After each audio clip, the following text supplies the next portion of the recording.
Assalamu alaikum wa rahmatullahi wa barakatuh. Hello, my name is Mohammed, Abdullah Cathcart. I became Muslim about a year and a half ago, but I want to talk about the Al-Furqaan Foundation and their Quran project. It was about 5 years ago that I saw an advertisement. I was in Minnesota, saw an advertisement on television for a Quran, and it said, you know, free Quran, no charge, give your information and we'll send you a Quran. And at the time, I thought, I want to know what these guys are reading that makes them fly planes into buildings.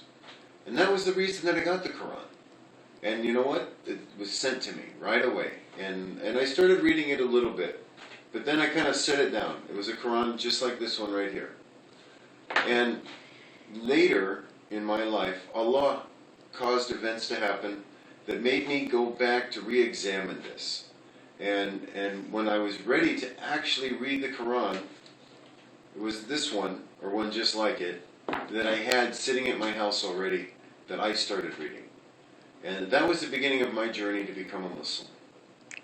I'm very thankful and grateful that Al-Furqaan gave me a Quran, and I know they've distributed over 500,000 Qurans to other people in the United States, and whether they become Muslim or not, I want everybody to have a Quran in their house, just so that they can read the words from the Creator, and understand that what you're being told all the time isn't necessarily the truth. And what Muslims say isn't necessarily right.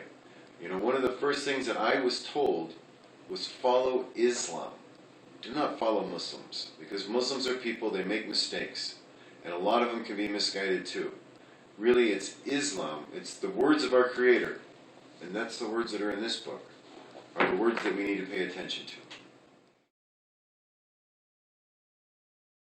Right now I want to make a quick statement about the Quran and to the non-Muslims.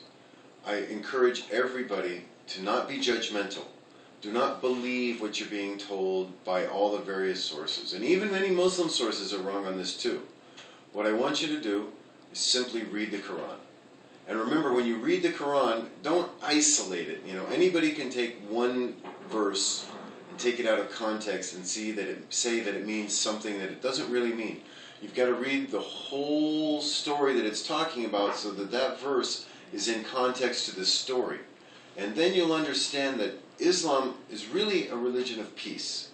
It really is a religion of peace. Yeah, I would also like to make a brief statement about the Quran Project and its importance. I was able to get a Quran through this, and hundreds and thousands of other people have also been able to get Qurans from this. But this does not happen in a vacuum. We need people to contribute to this project so that you get the good deeds for all the people that receive this. And it's very important that we help people.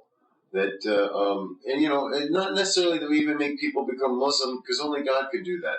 But just that we get them the word of the Lord, our Creator, God Almighty Allah, so that they can see the truth. And even if they choose to not become Muslim, that they become friends of Muslim. The Prophet's uncle, who protected him until he died, never became Muslim. But he was a friend of Islam. And for the people that don't want to become Muslim, you know what? That doesn't mean that we're enemies. I love everybody. And let me tell you, I love Jesus. Because Jesus was one of the great prophets. And in Islam, we must love all the prophets. That's one of the things that people don't understand. That, you know, I love Adam through Jesus to Muhammad. Every prophet of God is for the one and single God, God Almighty Allah. And one of the reasons that this Quran project is so important is that it helps people see the truth of Islam. And so your contributions to this project are really required to help people. Not only does it give you good deeds, but even without that, you're helping people. And that's really what it's about. Thank you.